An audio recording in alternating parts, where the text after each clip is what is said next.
একসময় গ্রামরক্ষীদের হাতের লাঠি শব্দ ও জাগদেরাহ ডাক শোনা যেত সারা রাত। পুলিশের নিরাপত্তা ও সিসিটিভির দৌলতে এখন সেভাবে আর শোনা যায় না এই ডাক। কিন্তু পুরোনো দিনের গ্রামরক্ষীদের লাঠির সেই শব্দ আবারও শোনা যাচ্ছে পূর্ব বর্ধমান জেলার এই গ্রামে।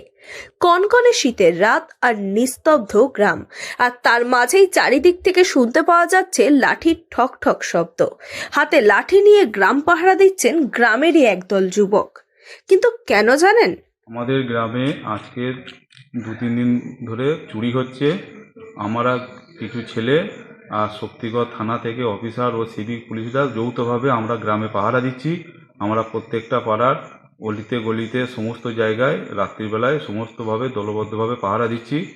আর কজন করে বলতে আমাদের 10-12 জন করে আছি আমরা, সব পাড়া ভাগ করে করে আমরা সব পাহারা দিচ্ছি। আর খুব চুরিটা হচ্ছে বলে এবার এতে আমাদের গ্রামের লোকেদেরও একটু হচ্ছে, উপকার হচ্ছে আর কি। সোনাপলাশি গ্রাম। পূর্ব বর্ধমানের সোনাপলাশি গ্রামে শিয়ালের আতঙ্কের পর এবার গ্রাম জুড়ে চোরের আতঙ্ক। প্রতিবারের মতো এবারও শীত পড়তে না পড়তেই এলাকায় বেড়েছে ছিচকে চোরের উপদ্রব।